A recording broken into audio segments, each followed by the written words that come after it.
The moment my daughter told me to go meet my dead husband, I didn't cry. I watched her designer heels click across the marble floor of the home I built, and I realized I wasn't losing a daughter. I was losing a parasite. "You're useless now," she spat, tossing my late husband's urn into my hands like it was yesterday's trash. I walked out into the rain with nothing but $50 in my pocket and an urn full of ashes. But Natasha forgot one thing. My husband didn't build a $50 million empire by being soft. He built it by being prepared. 3 days later, I wasn't at a grave.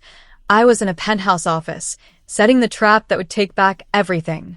The air in the Gibson mansion was thick, not with the scent of morning, but with the suffocating, cloying smell of expensive lilies and shallow, performative grief.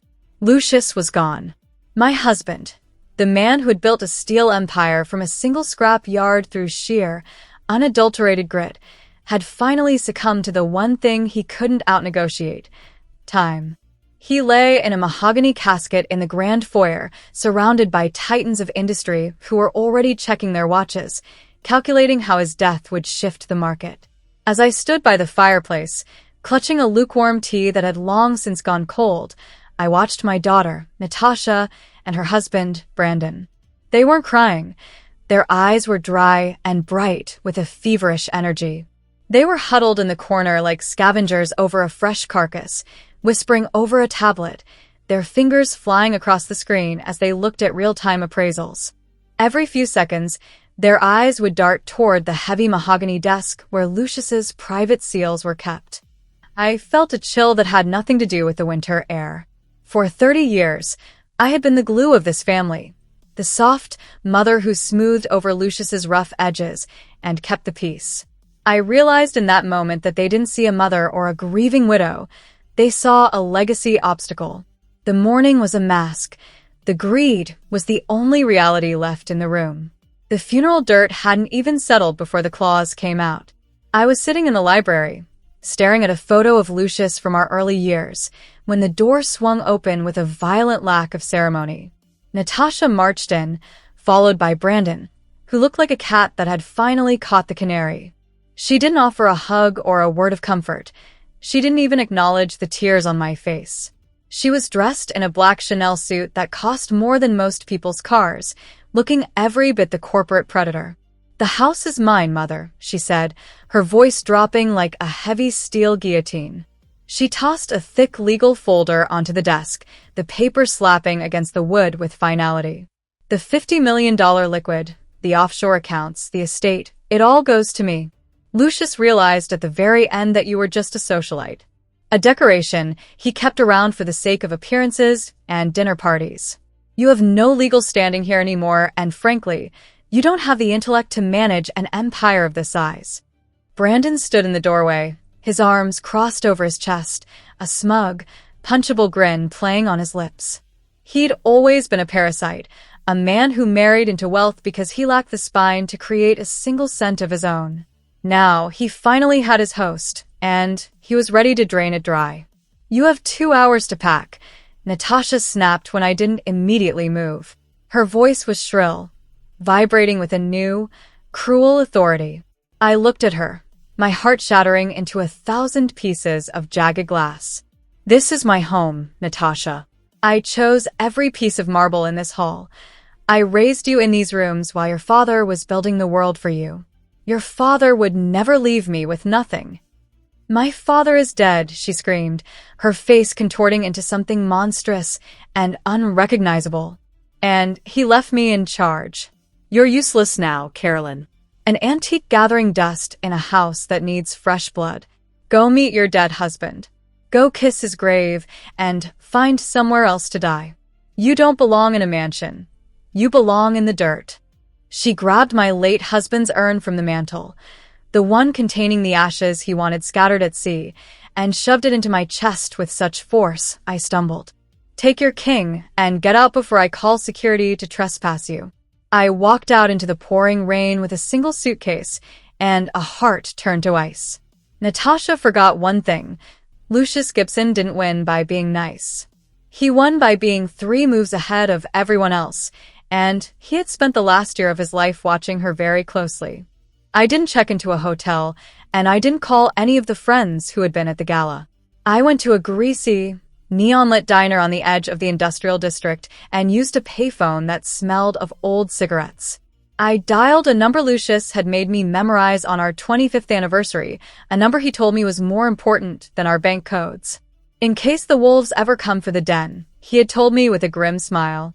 Felix arrived 20 minutes later in a nondescript black sedan.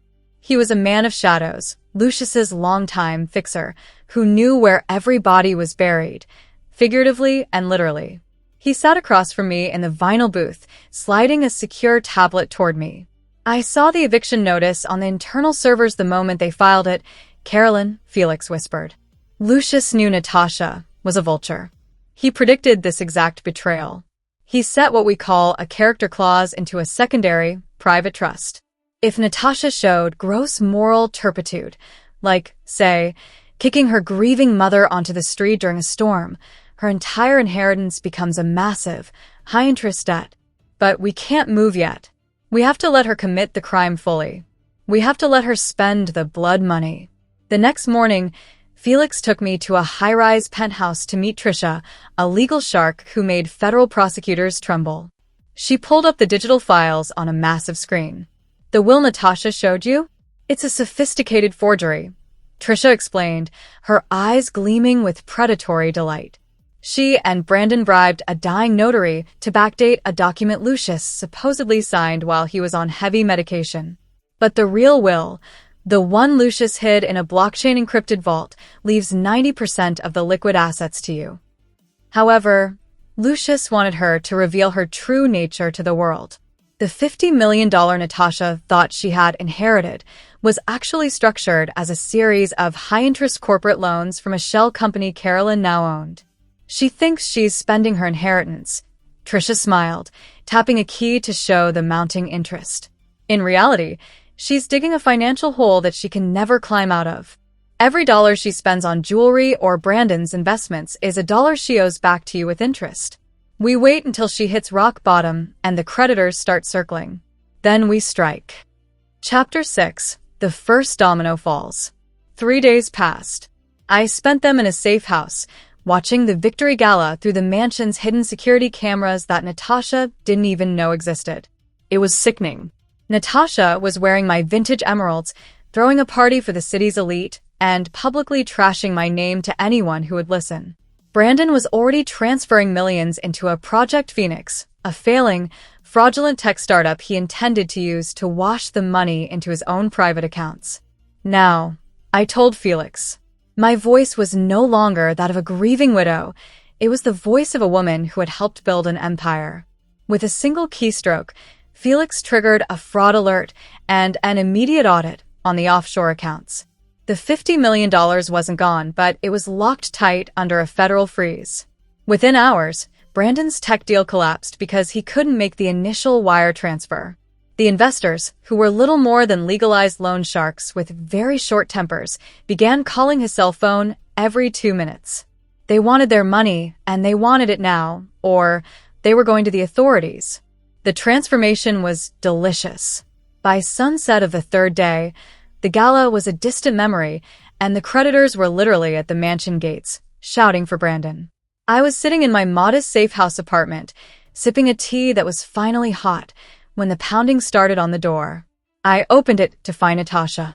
She looked like a ghost.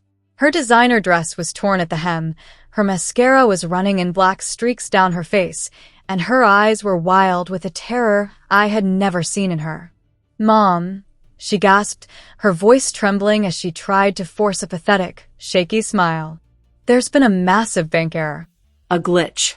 They've frozen everything, and Brandon, he's in trouble with some very bad people. I need you to come to the bank with me, sign a character affidavit.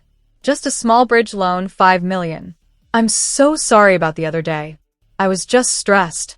Grief does crazy things to the mind, right? You're my mother. You have to help me. We're family." She reached for my hand, her fingers cold and shaking. I pulled back as if she were a leper. "I'm useless, remember?" I said, my voice as sharp and cold as a diamond-tipped blade. "A decoration. An antique. Why would a vulture like you need help from an antique like me? Why don't you go ask the dirt for a loan? Natasha's facade finally shattered. She fell to her knees in the hallway, literally crawling across the floor to grab at the hem of my pants. Please. Brandon will go to prison. They're saying it's wire fraud and forgery. If you don't sign this affidavit, we lose the house and everything else. I leaned down, whispering into her ear, so she could hear every syllable of her downfall. You already lost everything the moment you touched his urn with your filthy hands. I pulled out my phone and played back the crystal-clear recording of her eviction speech, the part where she told me to find somewhere else to die. This recording is already with the FBI, Natasha. And the notary you bribed? Felix found him. He confessed an hour ago in exchange for medical immunity. The color drained from her face, leaving her a sickly gray, as the blue and red lights began to flash against the apartment window. A self-portrait of power. The character clause was the final nail in the coffin. Because Natasha had admitted to the forgery and the cruelty on tape, her entire claim to the Gibson name was legally erased as if she had never been born. Brandon was arrested at the mansion, crying like a child and begging for a lawyer as he was shoved into the back of a cruiser. Natasha followed shortly after, her designer heels clicking one last time on the pavement before she was forced into the back of a police van. A week later, I walked back into the mansion. I didn't keep the lilies, and I didn't keep the furniture. I had the entire house stripped to the studs and refurnished in my own style. Minimalist, powerful, and clean.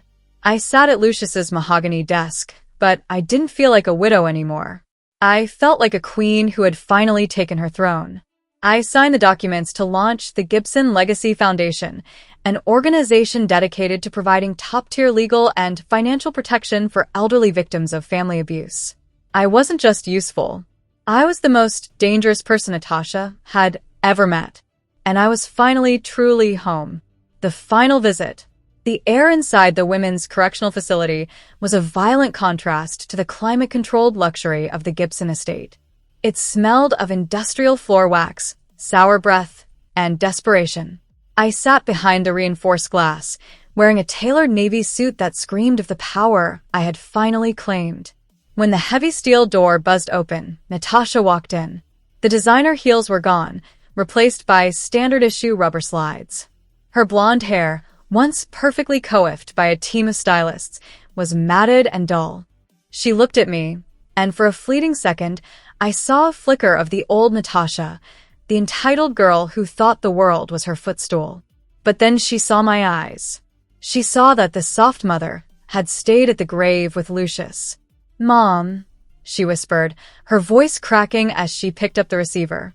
"You have to get me out. Brandon is pointing the finger at me for everything. The lawyers say I'm looking at 15 years. Please, I'm your only daughter." I didn't pick up the phone at first. I let the silence stretch, watching her face crumble into a mask of ugly, snot-streaked panic. Finally, I lifted the receiver. "I didn't come here to talk about your sentence, Natasha," I said, my voice steady and devoid of the warmth she was fishing for. "I came to bring you something." I held a small, laminated photograph up to the glass. It was a picture of the Gibson mansion. Men in white overalls were stripping the gold leaf lettering from the front gates. "I sold the house yesterday," I told her. Natasha's eyes widened. "You did what?" "That's my heritage. That house was worth $20 million on its own." "It was a house built on Lucius's terms," I replied. "And it was the stage where you played your most disgusting role. I don't want it. I've moved into a penthouse in the city, one with a view of the skyline you'll only see in magazines for the next decade. The proceeds from the sale have been moved into the foundation. Your heritage is currently funding legal aid for 36 women who were cast out by children just like you." "You're a monster," she hissed, her fingers clawing at the glass. "No, Natasha. I'm an architect," I said, a small, cold smile touching my lips. "I spent 30 years building a family that turned out to be a lie. Now, I'm building a legacy that's real. I've also instructed my legal team to ensure that not a single cent of the Gibson estate is used for your defense. You wanted to be independent. You wanted to be the boss. Well, here you are. You're the boss of a 6x9 cell." I stood up, smoothing my jacket. "Wait," she screamed, the sound muffled by the glass. Mom. "You can't leave me here. I have nothing." I leaned in close to the glass, one last time. "You have exactly what you gave me that rainy night at the mansion, Natasha. You have the clothes on your back and a memory of a man you didn't deserve. Don't bother writing. I've already blocked the facility's mail." As I walked away, the sound of her screaming my name echoed through the corridor. I didn't look back. I stepped out into the crisp afternoon air, signaled for my driver, and looked at the city ahead of me. The trap was empty, the prey was caught, and for the first time in my life, I was truly free.